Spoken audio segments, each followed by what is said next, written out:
What happens when a gift from God is suddenly taken away? Does faith crumble? Or does it ignite into a desperate, defiant plea?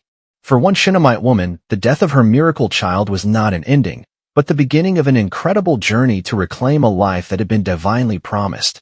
Welcome to God's Storyteller, where Bible stories are told. The sun beat down on the fertile plains of Issachar, ripening the barley in the fields that stretched like a golden carpet around the town of Shunem.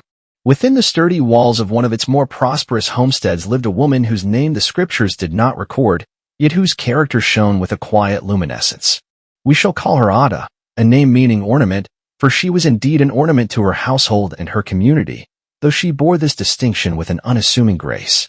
Ada was, as the local parlance termed it, a great woman. Not in the sense of political power or boisterous influence, but in substance and standing. Her husband, an older man with kind eyes and a gentle demeanor, was respected, their lands productive, their household well-ordered. They lacked for little in material comfort. Yet, amidst this quiet prosperity, there was an unspoken ache, a gentle sorrow that lay like a fine veil over Ada's heart. Their home, for all its warmth, was childless.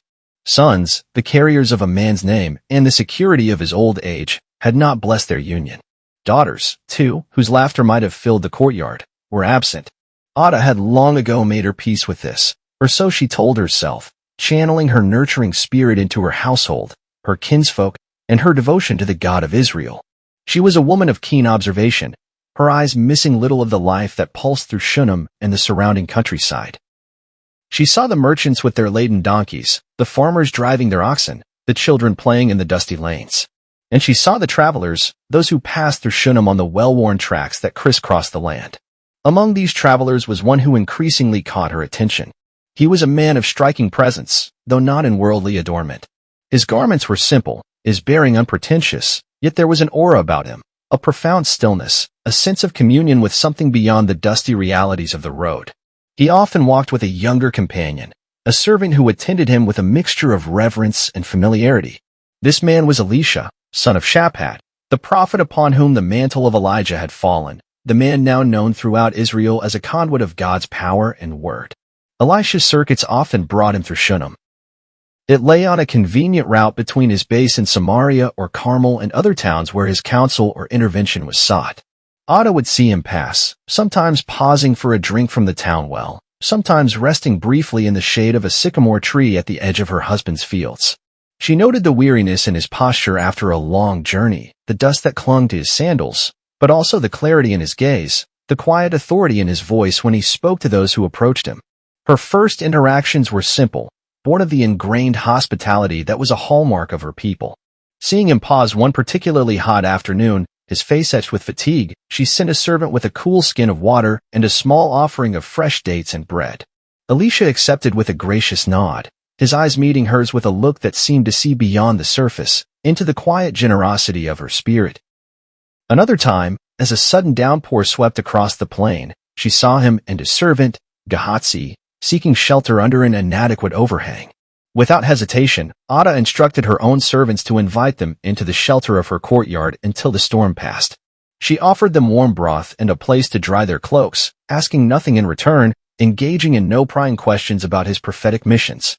She simply provided. It was during these brief encounters, these small acts of kindness offered and received, that Ada's discerning spirit recognized something profound in Elisha. This was no ordinary traveler, no wandering charlatan seeking to exploit the credulous.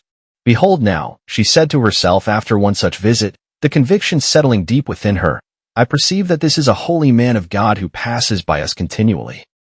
The perception was not born of dramatic signs or public miracles, but of an intuitive understanding of his character, his quiet dedication, his inherent sanctity. And with that perception came a desire to do more, to offer a more lasting, more meaningful expression of her respect and hospitality. The dust of the road that clung to him seemed, to Ada, to be sacred dust. The conviction that Elisha was indeed a holy man of God, a true servant of the Almighty, took root in Ada's heart and began to blossom into a practical idea. It was not enough, she felt, to offer him fleeting refreshment when he chanced to pass through Shunem, weary from his journeys. Such a man, dedicated to the often arduous and thankless task of speaking God's word to a wayward people, deserved a place of rest, a sanctuary where he could find respite and peace. One evening, as she sat with her husband in the cool of their courtyard, the scent of jasmine heavy in the air, she broached the subject. Her husband, a man whose years had mellowed him into a gentle and trusting partner, listened patiently as she spoke, his hand resting over hers. "My husband," Ada began, her voice earnest, "you have seen the man of God, Elisha, who often passes this way. I have observed him, and my spirit tells me he is truly set apart for the Lord's work. He travels far, and the road is hard. He has no home of his own in this region, no place where he can consistently lay his head in peace." Her husband nodded slowly, his gaze thoughtful. "He seems a good man, Ada. Quiet. Not like some of the wilder prophets we hear tell of." "Indeed," Ada affirmed. "And because of this, because he is a holy man of God, I have been thinking, our house is spacious, blessed by the Lord. What if we were to make a small upper chamber for him, a room on the roof? We could furnish it simply, a bed for his rest, a table for his scrolls or his meal, a chair, and a lamp to give him light. It would be a private place, his own, whenever his journeys bring him to Shunammite. He could turn aside there, without feeling a burden to us, and find quiet for prayer or study." She watched his face, gauging his reaction. To add a room was no small undertaking. It required resources, labor. But her husband's eyes, when they met hers, held not hesitation, but a warm approval. He had long learned to trust his wife's discernment, her quiet piety, and her generous heart. "Your thoughts are good, Ada," he said, his voice a low rumble. "It is a worthy thing to show honor to a man of God. If your heart is set on it, then let it be so. We have the means. Let us provide this comfort for him." A quiet joy filled Ada. This was more than just an act of charity. It felt like a sacred duty, a tangible way to participate, however humbly, in the work of the Lord by supporting his servant. In the days that followed, the homestead buzzed with a new, purposeful activity. Ada herself oversaw the planning and construction of the prophet's chamber. She selected sturdy timbers for the framework, smooth stones for the walls. She envisioned a small, airy room, built upon the flat roof of their main dwelling, accessible by an outer staircase to ensure Elisha's privacy. It would catch the breezes and offer a view over the fields, a peaceful retreat from the dust and noise of the road. She took great care in choosing the furnishings. The bed was simple but comfortable, with clean linens. The table was sturdy, polished smooth, large enough for Elisha to spread out a scroll or eat a humble meal. The chair was well made, offering firm support, and the lamp was of good clay, ready to be filled with the finest olive oil. Every detail was considered, not for ostentation, but for genuine comfort and utility. It was an offering made with a willing heart. Her servants, catching her enthusiasm and respect for the intended occupant, worked diligently. The masons laid the stones, the carpenters fitted the beams. Ada was often there, her presence a quiet encouragement, ensuring the work was done to her exacting, yet loving, standards. Some in Shunammite may have wondered at this unusual addition to a private home, this dedicated chamber for a wandering prophet. But those who knew Ada understood it as an extension of her inherent generosity and her deep, if understated, faith. Finally, the room was complete. It stood, a small, neat structure on the roof, its whitewashed walls gleaming in the Issachar sun. Ada placed a fresh pitcher of water and a clean towel inside, a small bowl of dried figs and nuts on the table. It was ready. The next time Elisha and his servant Gehazi passed through Shunammite, Ada met them not just with a customary greeting, but with an invitation. "My lord," she said, her voice tinged with a shy pride, "we have prepared a small chamber for you. Whenever you pass this way, please, consider it your own. Rest there, find peace there. It is a humble offering, but made with a sincere heart." Elisha, who asked for little and expected even less in terms of worldly comfort, was visibly moved by this unexpected and thoughtful provision. He followed Ada up the outer stairs, Gehazi close behind. He surveyed the small, clean room, the simple, well-chosen furnishings, the sense of peace it already exuded. He saw the care that had gone into its creation. "Woman," he said, his voice filled with a warmth that went beyond mere gratitude, "you have gone to all this trouble for us." He turned to Gehazi, then back to Ada, a rare smile touching his lips. "It is a good place, a true gift." And so, the prophet's chamber became a regular stopping point for Elisha. On his journeys, he would turn aside to Ada's home, climb the stairs to his private room, and find there a sanctuary. He would rest on the bed, read by the light of the lamp, perhaps pray on the cool rooftop under the stars. Ada and her husband never intruded, never demanded his attention or sought prophetic pronouncements in exchange for their hospitality. They simply provided, quietly, consistently, their reward, the knowledge that they were easing the path of a holy man of God. The room on the roof stood as a silent testament to a faith expressed not in loud declarations, but in acts of discerning, selfless kindness. Time flowed on, marked by the rhythm of the agricultural seasons and the periodic, welcome arrivals of Elisha at their home in Shunem. The prophet's chamber on the roof became a familiar sanctuary for him, a place where the dust of his ceaseless travels could be washed away, where his weary spirit could find a measure of quietude before the Lord. Ada continued her unobtrusive care, ensuring the room was always clean, the lamp filled, a small provision of fresh water and simple sustenance available. She asked for nothing, expected nothing. Her service was a pure offering, born of respect and a deep, abiding faith. Elisha, though a man accustomed to a life of hardship and reliance on God's direct provision, was not insensible to such consistent, selfless kindness. The quiet thoughtfulness of the Shunammite woman, her unwavering hospitality that demanded no recognition, began to weigh upon his spirit, not as a burden, but as a debt of gratitude he felt compelled to acknowledge. He had been blessed by her generosity. Surely, there was some way he, as a man of God, could bless her in return. One day, as he rested in the cool of the chamber, the midday sun beating down on the plains below, he called for his servant, Gehazi. Gehazi, ever attentive, entered the room and stood respectfully before his master. This Shunammite woman, Elisha began, his gaze thoughtful as he looked out the small window towards Ada's well-tended courtyard, has shown us extraordinary kindness. She has gone to all this trouble for us, providing this room, this peace, on our journeys. It is right that we should do something for her in return. What can be done? Gehazi, a man more attuned to the practicalities of the world than his master sometimes was, considered this. He knew Ada and her husband were people of substance, lacking no material comfort. She is a great woman, my lord, Gehazi replied. Her husband is respected, her household prosperous. It is not as if she lacks for bread or shelter. Elisha nodded. True. But perhaps there is something else. Influence, perhaps? Protection? Shall I speak for her to the king in Samaria? Or to the commander of the army? If she has any petition, any grievance, any need for favor at court, I would gladly use what little influence I have on her behalf. For a prophet whose words could make kings tremble, this was no small offer. Gehazi went to Ada, who was overseeing the grinding of grain in the main courtyard. He relayed the prophet's generous question. Ada listened, a faint smile touching her lips, but her eyes held no flicker of worldly ambition. She was a woman content with her sphere, her life rooted deeply in her own community. She shook her head gently. Convey my deepest gratitude to the man of God, she told Gehazi. But tell him I have no need to trouble the king or the commander of the army. I dwell among my own people. Her words were simple, yet profound. They spoke of a woman secure in her identity, her place, her relationships. She sought no elevation, no special favors. Her kindness to Elisha had been an end in itself, not a means to personal gain.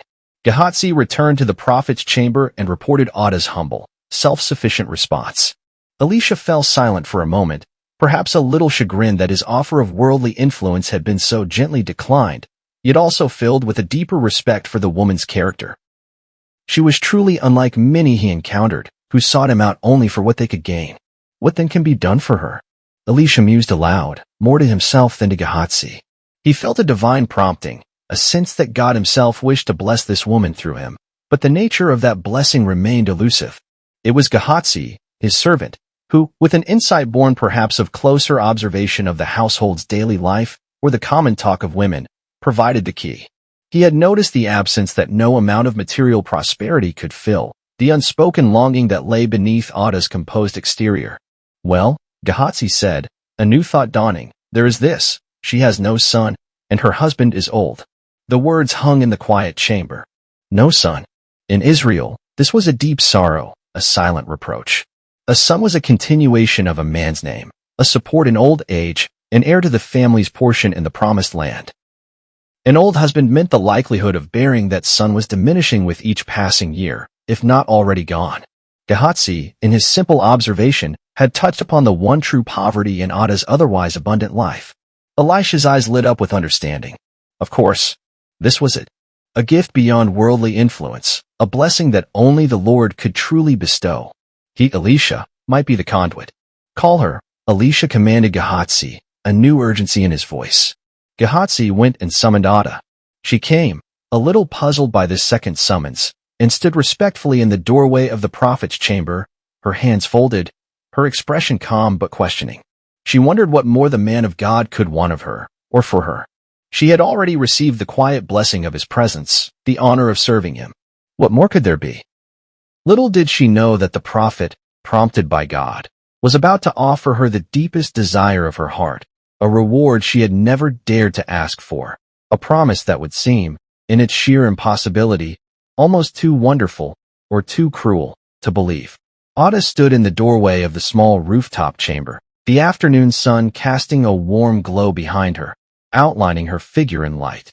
Before her, Elisha, the man of God, sat at the simple table she had provided, his gaze intense, yet holding a quality she could not quite decipher, a mixture of profound seriousness and a dawning, almost joyful, anticipation. Gehazi, his servant, stood respectfully to one side. She inclined her head. "You sent for me, my lord."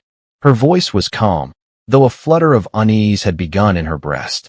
The prophet's earlier inquiries about rewarding her had been gently put aside. What more could he wish to discuss? Elisha looked at her, truly looked at her, not just as a gracious hostess, but as a woman whose quiet faithfulness had touched heaven itself. He had communed with his God, and the divine will, the nature of the blessing intended for the Shunammite, was now clear to him.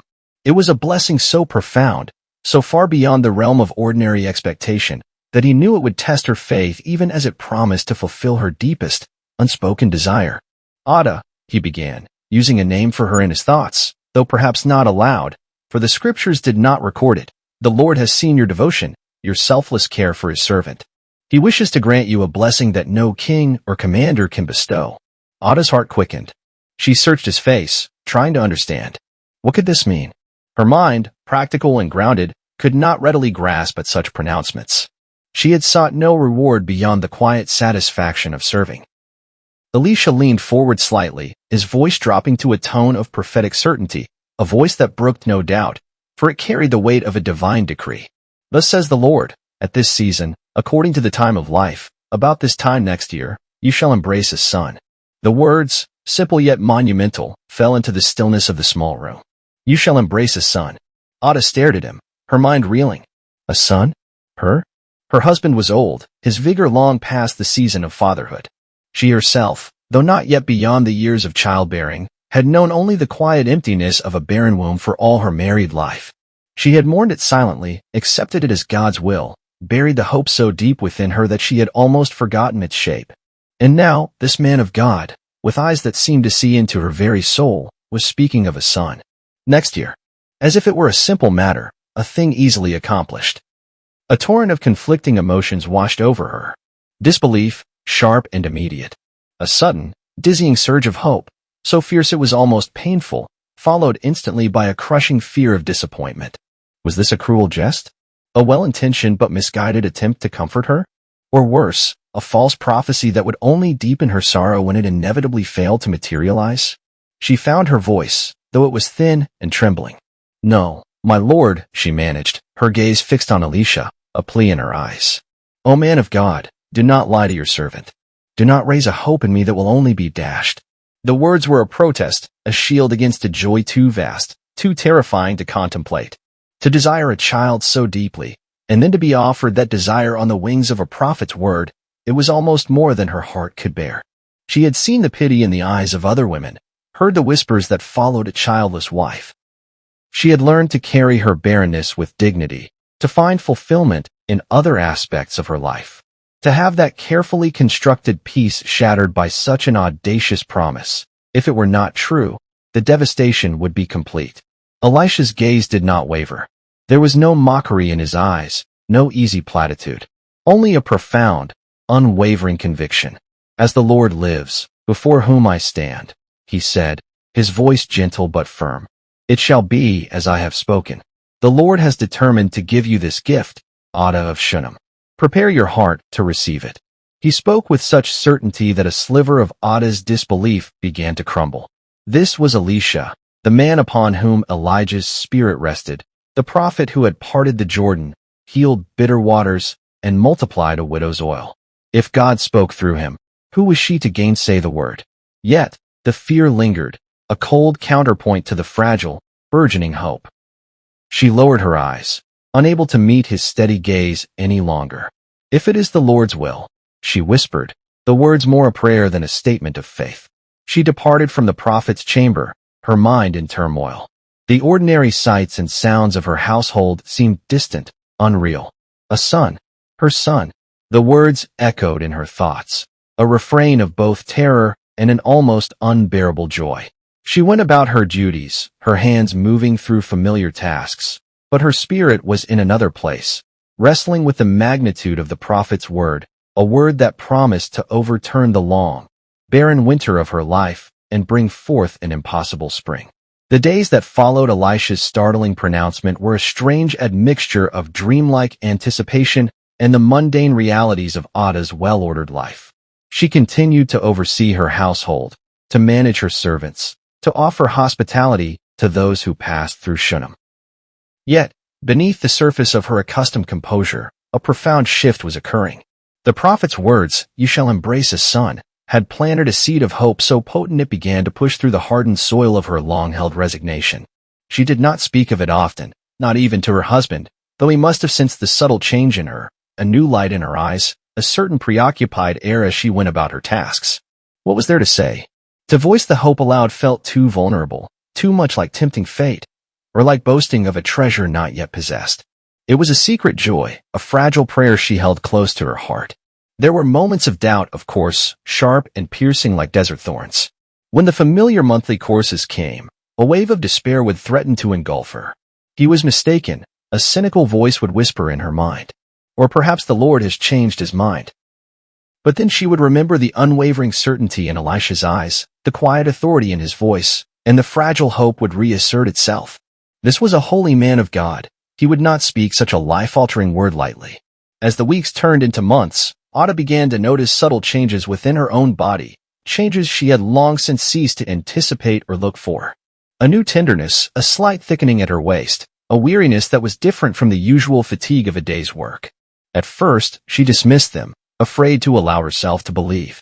But as the signs persisted, grew more undeniable, a thrilling, terrifying conviction began to take hold. Could it be? After all these years?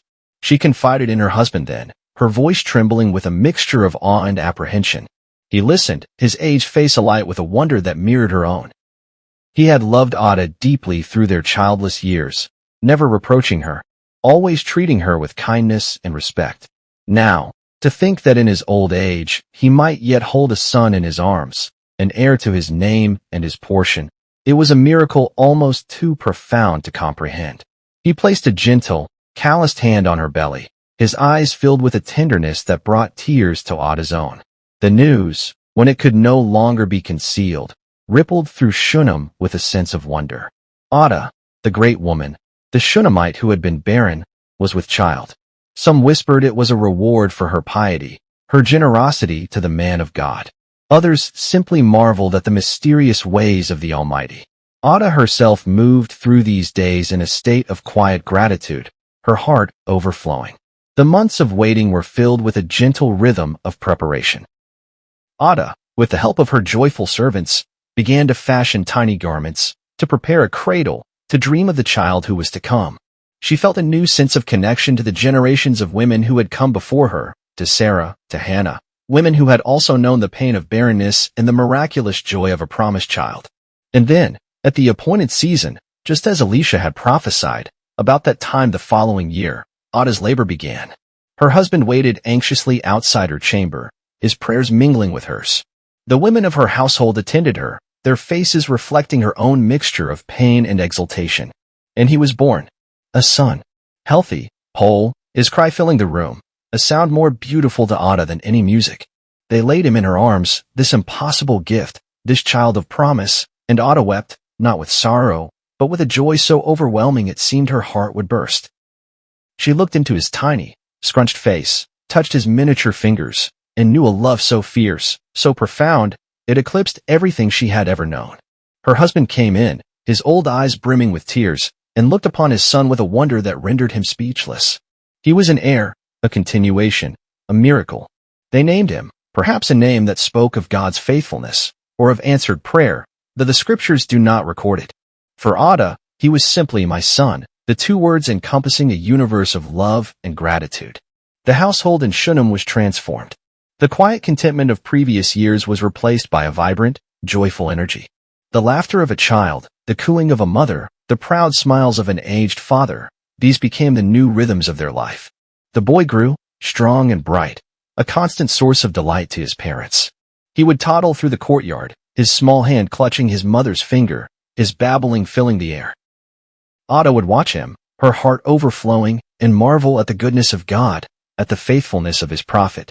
The room on the roof, once a sanctuary for a weary traveler, had become the birthplace of a miracle, a testament to a faith that had dared to believe the impossible.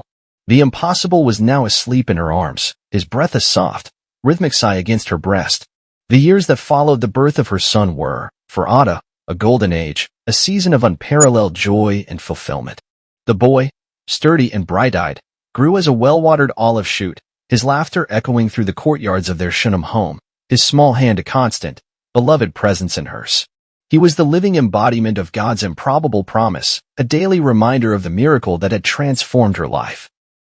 Her husband, rejuvenated by the unexpected blessing of fatherhood in his twilight years, doted on the child, his old eyes crinkling with affection as he watched his son explore the world with boundless curiosity. The prophet Elisha still passed through Shunem on occasion, and always he would turn aside to the chamber on the roof. Now, however, there was a new dimension to his visits. Ada would proudly present her son to the man of God, her heart overflowing with gratitude. Elisha would look upon the boy with a gentle smile, perhaps placing a hand on his head in blessing, a silent acknowledgement of the divine power that had flowed through him to bring this child into being. These were good years, peaceful and prosperous, the shadow of past barrenness all but forgotten in the bright sunshine of her son's presence. The boy, whose name might have been Elkanah, meaning God has created, or perhaps Nathaniel, gift of God, though the scriptures leave him unnamed, was a child of the fields as much as of the home. As he grew from a toddling infant into a lively youth, he loved to follow his aged father out to the fertile lands that surrounded Shunem. He would watch with wide eyes as the oxen pulled the plow, as the seeds were sown, as the barley ripened under the Issachar sun. One morning, during the height of the barley harvest, when the air was filled with the scent of cut grain and the rhythmic swish of sickles, the boy, now perhaps 7 or 8 years of age, ran out to join his father and the reapers in the field. The sun was already climbing, promising another day of intense heat. Ada watched him go, a familiar warmth spreading through her chest at the sight of his energetic, skipping figure. A few hours later, as Ada was overseeing the preparation of the midday meal, a commotion was heard from the direction of the fields. One of the young servants came running, his face pale with alarm. "Mistress! The boy! He is unwell." Ada's heart leaped into her throat. She rushed out, her steps quickening with a sudden, sickening dread. She found her son being carried in from the field by his distressed father. The boy was conscious, but his face was contorted in pain, his small hands clutching his head. "Oh, my head, he cried, his voice thin and reedy. Ada took him into her arms, her mind racing. A sunstroke? Perhaps? A sudden fever? She carried him into the cool dimness of their house, laying him on her own lap, cradling his aching head, murmuring soothing words, her hands cool on his flushed forehead. Her husband hovered nearby, his face a mask of anxiety. She tried all the simple remedies she knew, cool compresses, sips of water, gentle massage. But the boy's condition did not improve. His cries grew weaker, his breathing more shallow. A terrible, cold fear began to grip Ada, a fear she had not known since the days before his miraculous birth. By noon, as the sun reached its zenith, casting harsh, unforgiving shadows, the boy's cries ceased. His small body, which just hours before had been so full of life and energy, grew still in her arms. His breath, a faint, fluttering sigh, escaped his lips and did not return. He was gone. The world seemed to stop. The sounds of the household, the distant calls of the reapers in the field, faded into an unbearable, ringing silence. Ada stared at the still, perfect face of her son, her child of promise, her miracle, now lifeless on her lap. Disbelief warred with an agony so profound it threatened to tear her apart. How could this be? A gift from God, so freely given, now so cruelly snatched away? Had the prophet's word been a fleeting fancy, a temporary reprieve from her barrenness, only to plunge her into an even deeper despair? The questions, sharp and agonizing, tore at her soul. But even as the first waves of devastating grief washed over her, something else began to stir within Ada, a steely resolve, a refusal to surrender to the finality of this moment. This was not just any child. This was the son Elisha had promised, the son born of God's intervention. Her faith, though battered and reeling, clung to that fact. With a calmness that belied the storm raging within her, Ada rose. She did not keen or tear her garments in the customary display of mourning, not yet. Instead, she carried the lifeless body of her son, her precious, beloved boy, through the house and up the outer stairs to the small chamber on the roof, the prophet's room. Gently, reverently, she laid him on Elisha's bed, the very bed where the man of God had rested, prayed, and perhaps even received the divine inspiration that had led to the boy's conception. She straightened his small limbs, smoothed his hair, her tears falling silently onto his still face. This act was more than just a mother's tender care for her deceased child. It was an act of profound, desperate faith. She was laying her grief, her shattered hopes, her impossible demand, at the feet of the God whose servant had made the promise. She was, in essence, returning the child to the one who had, in a sense, given him. The shadow had fallen, eclipsing the sun of her joy, but Ada, the Shunammite, was not yet ready to accept the darkness. Her journey, she sensed, was not yet over. The silence in the prophet's chamber was absolute, broken only by the sound of Ada's own ragged breathing. Her son, her miracle, lay still upon Elisha's bed, a pale, beautiful statue of lost promise. The finality of it, the cold, hard reality of death, pressed in on her from all sides.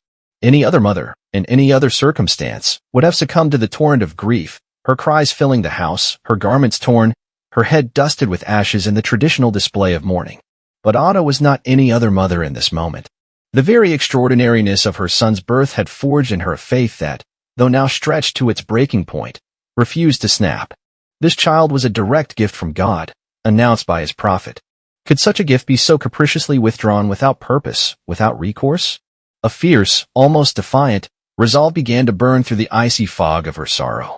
She straightened, her back rigid, her face a mask of controlled anguish. There was no time for the luxury of unrestrained grief, not yet. Every instinct, every fiber of her being, screamed at her to act. And there was only one person to whom she could turn, only one source from which she could demand an accounting, a miracle. Elisha. She descended the stairs from the rooftop chamber, her movement swift and purposeful.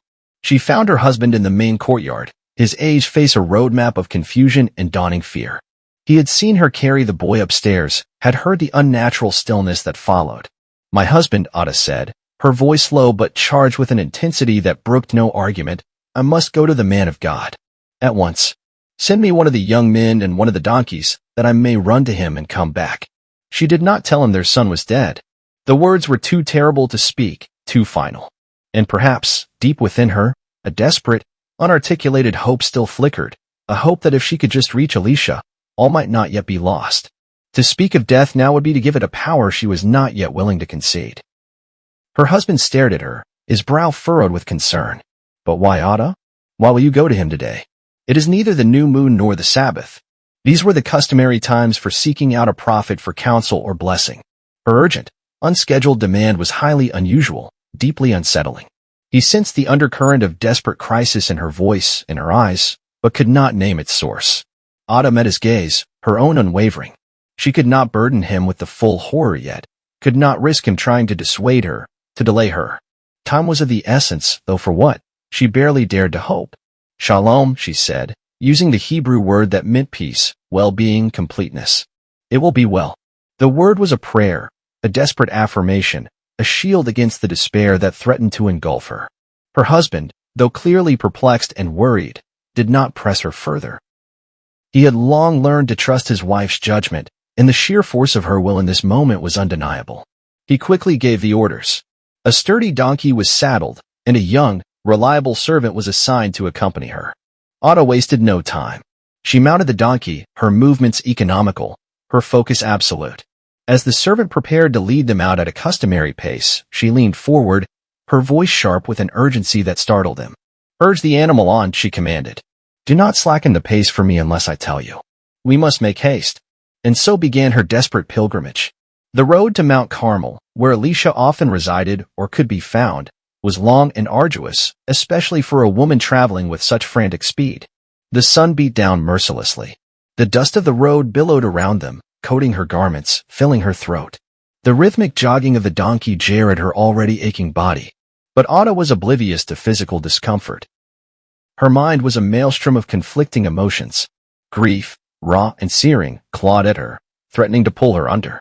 Images of her son's laughing face, his small hand in hers, his lifeless form on Elisha's bed, flashed before her eyes. Yet, intertwined with the sorrow was a fierce, burning determination.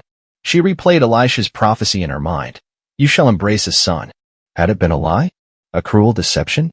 Or was there a deeper purpose, a greater miracle yet to unfold? She prayed as she rode, though her prayers were not gentle supplications.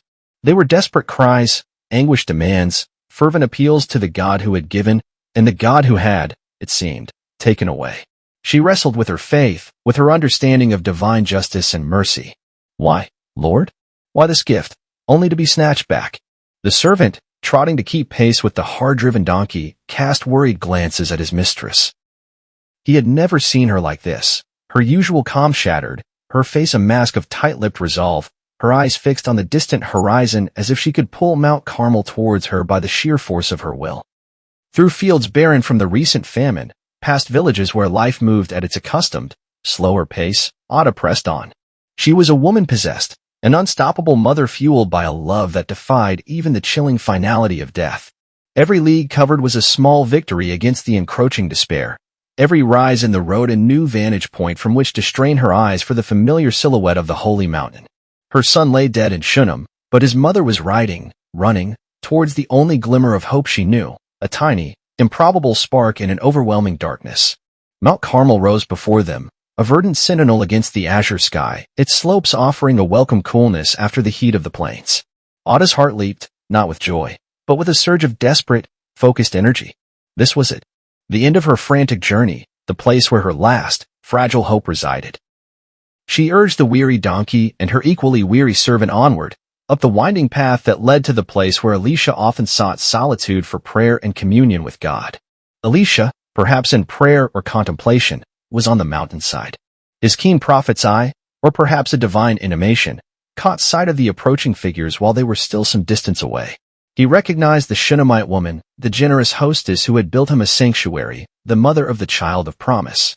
But there was something in her haste, in the very posture of her approach, that signaled distress. He turned to his servant, Gehazi, who stood nearby. "Look," Elisha said, pointing down the slope, "there is the Shunammite. Run at once to meet her, and say to her, 'Is all well with you? Is all well with your husband? Is all well with the child?'" His concern was immediate, his questions covering the three pillars of her earthly happiness. Gehazi, ever obedient, hurried down the path. He was a practical man, perhaps not always grasping the deeper spiritual currents that moved his master, but he was loyal. He intercepted Ada as she urged her donkey up the last, steep ascent. "The man of God sees you," Gehazi announced, a little breathless. "He sends me to ask, is all well with you? Is all well with your husband? Is all well with the child?" Ada barely paused, her gaze fixed on the figure of Elisha further up the slope.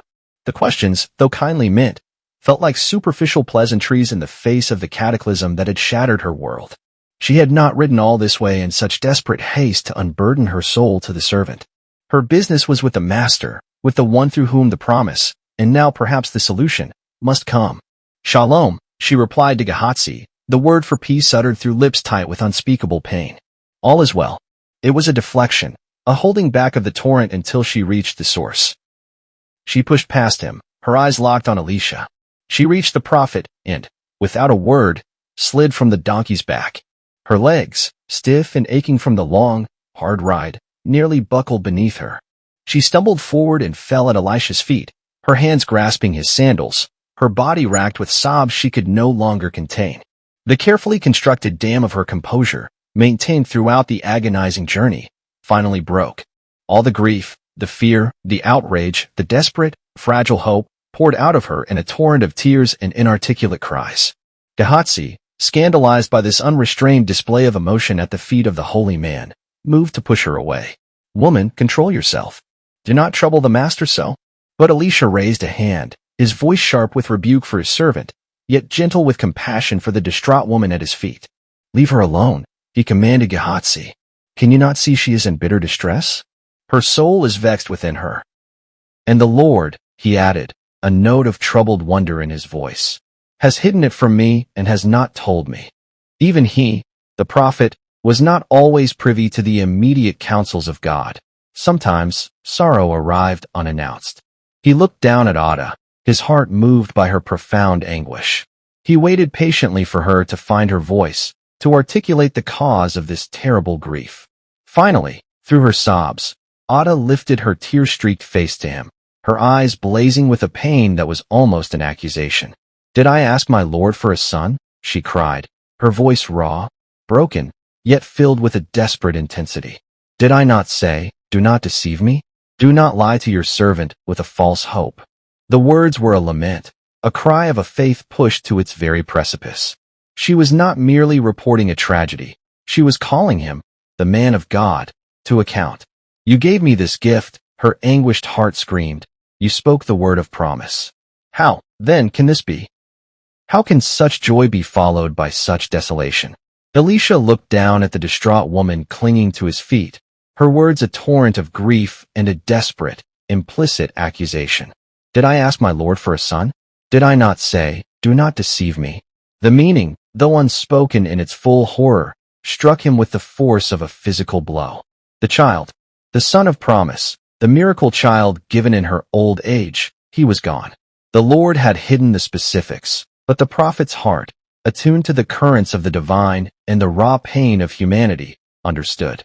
A profound sorrow, mingled with a surge of prophetic urgency, filled him. He had been the vessel of that promise. He would, if God willed it, be the vessel of its restoration. There was no time for lengthy condolences, no space for shared tears, not yet. Action was required, immediate and decisive. He turned to Gehazi, his voice sharp, galvanizing his servant out of his bewildered inaction. "Tie up your garment," he commanded, the traditional sign of preparing for swift movement. "Take my staff in your hand and go. Run to Shunem. If you meet anyone on the road, do not stop to greet him, and if anyone greets you, do not reply. Waste no moment. And when you arrive, lay my staff on the face of the child." The prophet's staff was more than just a walking stick. It was a symbol of his authority, a conduit, at times, of the divine power that worked through him. Perhaps, Elisha hoped, this simple act of faith, this extension of his own prophetic presence through his servant and his staff, would be sufficient to awaken the boy, to call him back from the precipice of whatever had befallen him. Speed was paramount. Gehazi, startled by the sudden, intense command, fumbled for a moment, then quickly tucked the hem of his robe into his belt, took the proffered staff from Elisha's hand, and without a word, turned and began to run down the mountainside path, his figure quickly diminishing in the distance. He understood the gravity of the situation now, the unspoken tragedy that had driven the Shunammite woman to such desperate lengths. But Ada did not release her grip on Elisha's feet. Her gaze, though still clouded with tears, was fixed on him with an intensity that was almost terrifying. She had not endured that agonizing journey, that race against time and despair, only to entrust her son's fate to a servant in a piece of wood, however holy. Her faith, her demand, was in the man of God himself, in the one through whom the initial miracle had come. "As the Lord lives," she declared, her voice hoarse but steel-edged with an unbreakable resolve, "and as you yourself live, I will not leave you." There was no pleading in her tone now, only an absolute, unyielding statement of intent. She would not be sent away. She would not return to Shunem without him. Her hope, her son's very life, was bound to his presence. Elisha looked at her, at this small, determined woman whose faith was as fierce as her grief. He saw in her eyes not just a mother's love, but a profound, almost terrifying, belief in the power of the God he served, and in him as God's chosen instrument. He could not, would not, deny such faith. Her tenacity, her refusal to be placated by a lesser measure, was a testament in itself. With a sigh that was part weariness, part admiration, Elisha nodded. "Then rise, woman," he said gently. "We will go together." He helped her to her feet, her body trembling with exhaustion and emotion. He spoke a few quiet words to ensure the donkey was cared for, or perhaps brought along for Ada if she could ride no further on her own spirit. Then, turning his face towards Shunem, towards the house where a child lay still in the prophet's chamber, Elisha began the journey back, Ada walking, or perhaps stumbling, beside him. Their pace was slower than Gehazi's desperate run, but it was steady, driven by the prophet's quiet urgency and the mother's relentless hope. The sun was beginning its descent, painting the western sky in hues of orange and purple, casting long shadows before them. Ada said little, her energy focused on keeping pace with the prophet, her mind a whirlwind of prayer and fear. Elisha, too, was largely silent, his thoughts perhaps already engaged in a spiritual battle, preparing himself for the confrontation with death that lay ahead. Sometime later, as they neared Shunem, they saw Gehazi returning, his face downcast, his steps lacking the urgency with which he had departed. He approached them, his expression one of failure and disappointment. "I reached the house, my lord," Gehazi reported, bowing his head before Elisha. "I went to the chamber and laid your staff upon the face of the child, as you commanded." He paused, his voice heavy. But there was no sound, no sign of life. "The child has not awakened." Ada's heart plummeted. The staff, the symbol of the prophet's power, had failed. A wave of despair, cold and sickening, threatened to overwhelm her. Had she been wrong to hope? Had her desperate journey been in vain? She looked at Elisha, her eyes pleading, searching his face for some sign, any sign, that all was not yet lost. Elisha's expression remained calm, though a new gravity settled upon his features. The initial, swifter intervention had not sufficed. This would require more. It would require his presence, his prayers, his direct engagement with the forces of life and death. The race against death was not yet over. It had merely entered its most critical, most demanding phase. He quickened his pace, Ada clinging to the hope that his presence, his very being, could achieve what his staff could not. The sun was dipping below the horizon, painting the fields of Shunem in the soft, mournful hues of twilight, as Elisha and Ada finally reached her home. The air was heavy with a stillness that felt unnatural, the usual sounds of a prosperous household hushed by the presence of death. Servants moved with quiet, downcast eyes, their grief a palpable shroud over the courtyard. Ada's husband, his face a mask of aged sorrow, met them at the entrance, his gaze questioning, hopeful, yet deeply afraid. Elisha offered no immediate words of comfort or reassurance. His focus was absolute, his energy already turned inward, preparing for the spiritual battle that lay ahead. He walked directly through the house, Ada following close behind, her heart a wild drum against her ribs. He ascended the outer stairs to the small chamber on the roof, the room that Ada had so carefully prepared for him, the room that had become, in a cruel twist of fate, a temporary tomb for her son. He entered the chamber. The boy lay on Elisha's own narrow bed, still and pale, his small hands folded, looking like a perfectly carved, unbreathing statue. The sin of death, though faint, was beginning to permeate the small space, a chilling reminder of the enemy Elisha had come to confront. "Woman," Elisha said, his voice low but firm, turning to Ada who hovered anxiously in the doorway, "Leave us. Shut the door behind you." Ada hesitated for a moment, her instinct to stay with her child, to witness whatever was to happen, warring with her respect for the man of God and his need for solitude in this sacred, terrible moment. With a final, anguished look at her son, she nodded slowly, backed out of the room, and gently closed the door, leaving Elisha alone with the dead child. Inside the chamber, Elisha stood for a moment, surveying the still form on his bed. The weight of the mother's grief, the impossible hope she had placed in him, the profound mystery of life and death, all pressed upon him. He was but a man, a servant of the Most High. Any power he possessed was not his own, but a conduit for the divine will. He knelt beside the bed and began to pray. His prayer was not a formal recitation, but an intense, fervent communion with the Lord God of Israel, the giver of life. He poured out his heart, perhaps reminding God of his promise, of this child given in miracle, pleading for that miracle to be renewed, for death to release its cold grip. He wrestled in the spirit, his soul stretching towards the divine, seeking an intervention that defied all natural law. Then, rising from his knees, Elisha stretched himself out upon the child, mouth to mouth, eyes to eyes, hands to hands. He lay there, his own warm, living flesh against the chilling stillness of the boy, as if seeking to impart his own life force, his own breath, into the lifeless form. It was an act of profound identification, of prophetic power, an echo perhaps of the way his master Elijah had stretched himself upon the widow of Zarephath's son. He remained there for a time, his spirit locked in a silent, intense struggle. Then he arose and paced the small room once, back and forth, his brow furrowed in concentration, his lips moving in continued, silent prayer. The atmosphere in the chamber was thick with an unseen energy, a tension between the forces of life and death. Again, Elisha went to the bed and stretched himself upon the child. He breathed into the boy's still mouth, a symbolic impartation of the breath of life that God himself had first breathed into Adam. He held his own body against the child's, willing warmth, willing life, back into those cold limbs. And then, a flicker. A subtle change. The boy's flesh, which had been so chillingly cool, began to grow warm beneath Elisha's touch. A faint tremor, almost imperceptible. Elisha held his breath, his own heart pounding. Suddenly, the child's small chest hitched. He sneezed. Once, twice, 3 times, 4, 5, 6, 7 times, sharp, explosive expulsions of air, as if his body were forcefully ejecting the very presence of death. And then, his eyelids fluttered. He opened his eyes. They were unfocused at first, then slowly cleared, looking up with a child's innocent bewilderment. Life, warm and vibrant, had returned. The breath of God, working through his faithful prophet, had triumphed over the silence of the grave. Elisha gently drew back, his own body trembling with the after-effects of the intense spiritual effort, a profound sense of awe and gratitude washing over him. He looked at the boy, truly alive now, blinking in the dim light of the chamber, and a quiet joy, a sacred satisfaction, filled his heart. The promise had been kept, not once, but twice. He rose, his gaze still on the resurrected child, and went to the door. Elisha opened the door of the rooftop chamber, his face serene, though etched with the weariness of intense spiritual exertion.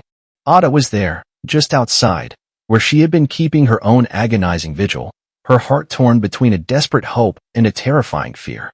Her husband stood beside her, his aged frame stooped with anxiety, his hand gripping hers for support.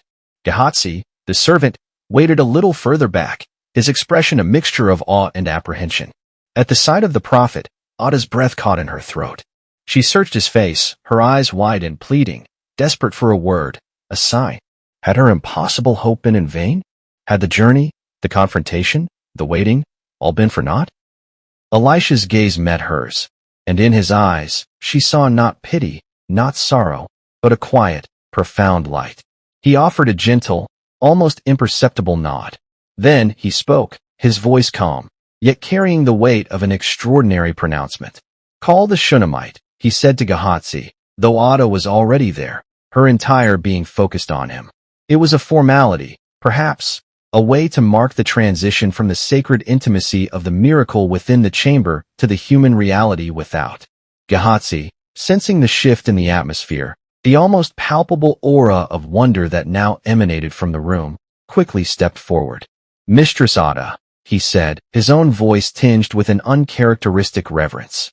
Then Elisha looked directly at Ada, and his next words were simple, direct, yet they held the power to shatter her grief and remake her world. "Pick up your son. Pick up your son. Asterisk not mourn your son. Not prepare your son for burial. Asterisk pick him up." Asterisk the implication was staggering, almost too immense for her reeling mind to grasp. Could it be? Could the impossible have happened twice? She stumbled forward, her legs unsteady, her heart pounding so violently she thought it might burst from her chest. She reached the doorway of the chamber and looked in. And there, on Elisha's narrow bed, was her son, not still and pale as she had left him, but sitting up, blinking in the dim light, his small face no longer contorted in pain or slack in death, but alive, questioning, perhaps a little bewildered, but undeniably, miraculously alive. A sound escaped Ada's lips, a cry that was part sob, part gasp, part exultant shout. The world seemed to tilt and then steady, bathed in an incandescent light. For a long moment, she could only stare, her mind struggling to comprehend the miracle before her eyes. Then, the full weight of what had happened, the sheer, overwhelming magnitude of God's mercy and Elisha's power, washed over her. She fell at the prophet's feet, not in desperation this time, but in an agony of gratitude so profound it left her speechless. She bowed her head to the ground, her tears flowing freely now, tears of relief, of joy, of an awe that bordered on holy terror. She had demanded much of this man of God, of his God, and they had answered in a way that defied all understanding. Elisha allowed her this moment of release, this outpouring of a mother's overwhelmed heart. Then, gently, he bade her rise. Ada stood, her gaze drawn irresistibly to her son. She moved towards the bed as if in a dream, her hands outstretched. He looked at her, his childish eyes clearing, and a small, hesitant smile touched his lips. "Mother," he whispered, his voice a little weak, but unmistakably his. She gathered him into her arms, holding him close, burying her face in his hair, inhaling the scent of him, the warm, living reality of him. He was no longer cold. His small chest rose and fell with the steady rhythm of breath. He was hers again, given back from the very jaws of death. The joy that flooded through her was so intense, so pure, it was almost a physical pain, a blissful agony of answered prayer. Her husband, who had followed her to the doorway, stood weeping openly, his aged hands clasped in prayer, his face a mask of incredulous joy. Gehazi watched, his eyes wide with a wonder that finally comprehended the true power of the God his master served. Ada held her son, rocking him gently, murmuring words of love and gratitude, her tears dampening his hair. She looked up at Elisha, her eyes shining with a reverence and a thankfulness that no words could ever adequately express. He had been the conduit of God's impossible grace, not once, but twice. Elisha simply nodded, a quiet satisfaction in his gaze. His work here was done. The promise had been fulfilled, death had been vanquished, a mother's heart had been restored. He sought no accolades, no elaborate thanks. The joy on Ada's face, the life restored to the child, these were his true rewards, the affirmation of his calling. He turned and, with a final, gentle look at the reunited mother and child, he quietly departed from the chamber, descending the stairs and heading out once more onto the dusty roads of Israel. He left behind him a room no longer filled with the shadow of death, but with the radiant light of a miracle, and a family whose lives had been irrevocably touched by the power and compassion of the living God. Ada, the Shunammite, held her son close, her heart overflowing, her faith not just restored, but forged anew in the fires of loss and the wonder of resurrection. Years flowed into the tapestry of time, each season weaving its own pattern of joys and sorrows, plantings and harvests, births and deaths. The son of Ada, the Shunammite, the child twice given, grew from a boy into a young man, a living testament to the power of God and the unwavering faith of his mother. The prophet's chamber on the roof remained a hallowed place in their home, a constant reminder of the miracles that had graced their lives. Elisha, though his visits perhaps grew less frequent as his own years advanced and his prophetic duties called him elsewhere, was never forgotten. His name was spoken with reverence, his teachings cherished. Then, as it often does in the land of Israel, where blessings and hardships seemed to follow one another like sun and shadow, a new trial arose. Elisha, foreseeing a period of great scarcity, had come to Ada with a warning. "Arise," he had told her, "and go with your household and sojourn wherever you can, for the Lord has called for a famine, and it will come upon the land for 7 years." Ada, whose faith in the prophet's word was now absolute, did not hesitate. She had learned that obedience to the man of God, however difficult the path, led to preservation. She discussed the matter with her husband, now very old, and with her grown son. Together, they made the difficult decision to leave their beloved home in Shunem, their fertile fields, and the community they knew. They gathered what provisions they could and, with their household, journeyed to the land of the Philistines, a coastal region less susceptible to the widespread drought that Elisha had foreseen for Israel. For 7 years, they lived as sojourners in a foreign land. It was not an easy existence. They were strangers, their customs different, their hearts often longing for the familiar hills of Issachar. But they endured, sustained by their faith and the memory of God's past deliverances. Ada often told her son the story of his birth and his raising from death, reinforcing in him the knowledge that their lives were held in the hand of a faithful and powerful God.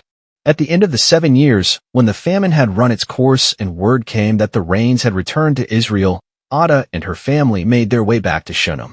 Their hearts were filled with anticipation, a yearning to reclaim their home, their ancestral lands. But when they arrived, they found a new and bitter disappointment awaiting them. During their long absence, others had moved on to their property. Their house was occupied, their fields cultivated by strangers who now laid claim to them by right of possession during the time of abandonment. Ada's heart ached. Had they endured exile only to return to dispossession? Was there no end to their trials? But the same resolute spirit that had driven her to Mount Carmel years before now stirred within her again. This land was hers, her son's, a gift twice secured by divine intervention. She would not relinquish it without a fight. She determined to appeal to the highest authority in the land, the king himself. It was a daunting prospect. The king in Samaria, perhaps Jehoram, son of Ahab, or another who sat on Israel's often troubled throne, was a man of power, surrounded by courtiers and petitioners, his time precious. What chance did a woman from Shunem, a returning exile, have of gaining his ear, let alone his favor in a land dispute? Yet, Ada set out for Samaria, her son now a young man accompanying her, his presence a testament to the very story she hoped would sway the king. As they approached the royal court, a sense of providential timing, so characteristic of God's dealings with her, began to unfold. Unbeknownst to Ada, at that very moment, the king was engaged in conversation with Gehazi, Elisha's former servant. Perhaps the king, curious about the famed prophet, had summoned Gehazi to recount some of the wonders he had witnessed. Gehazi, eager to please and perhaps to relive past glories, was in the midst of narrating the great deeds of Elisha. "Tell me all the great things that Elisha has done," the king had commanded. And Gehazi, warming to his subject, spoke of parted waters, of poisoned stew made wholesome, of multiplied loaves. And then he came to the story of the Shunammite's son. And as he was telling the king how Elisha had restored the dead to life, the scripture records, behold, the woman whose son he had restored to life appealed to the king for her house and her land. At that precise moment, Ada and her son were ushered into the king's presence. Gehazi, seeing her, exclaimed with astonishment, "My lord, O king, here is the woman, and here is her son whom Elisha restored to life." The king stared, first at Ada and her son, then back at Gehazi, a look of amazement on his face. The timing was too perfect, too divinely orchestrated, to be mere coincidence. Here was the living proof of the incredible story his servant had just been recounting. He turned to Ada. "Is this true, woman? Tell me your story." And Ada, her voice clear and steady, recounted her tale, the hospitality offered, the prophet's promise, the birth of her son, his sudden death, her desperate journey to Elisha, and the miraculous restoration of his life. She then told of Elisha's warning about the famine, their sojourn in Philistia, and their return to find their property seized. The king listened, captivated. He looked at the young man standing beside Ada, a living, breathing testament to a prophet's power and a mother's unwavering faith. The confluence of Gehazi's testimony and Ada's appeal, at that exact moment, left no room for doubt. This was no ordinary land dispute. It was a matter touched by the hand of God, moved by the extraordinary account, and perhaps by a desire to honor the memory of his own interactions with Elisha, or simply by a sense of profound justice. The king made his decree. He appointed a specific official to Ada's case. "Restore all that was hers," the king commanded, "together with all the produce of the fields from the day that she left the land until now." Not only was her house and land to be returned, but also all the income it had generated during her 7-year absence. It was a complete and generous restoration, a vindication of her rights, a final affirmation of God's enduring care for her and her household. Ada bowed low before the king, her heart overflowing with gratitude. Once again, when all had seemed lost, when human means had failed, the Lord had intervened, his providence weaving through the seemingly random events of kings and courts to bring about justice for his faithful servant. She returned to Shunem with her son, not just as a landowner, but as a woman whose story was now legend, a testament to a faith that would not be denied, a hospitality that reaped unimaginable rewards, and a God who remembered and restored. The room on the roof, the prophet's chamber, stood as a lasting memorial, not just to a man of God, but to the extraordinary Shunammite woman whose life was a profound illustration of divine grace and the enduring power of a faith lived out in quiet courage and unwavering love. Her name might be unrecorded in the grand annals, but her legacy was etched in the heart of a miracle, and her story whispered through generations, a beacon of hope and a testament to the God who hears and answers. God's story is still unfolding. Keep seeking, keep believing. Until next time.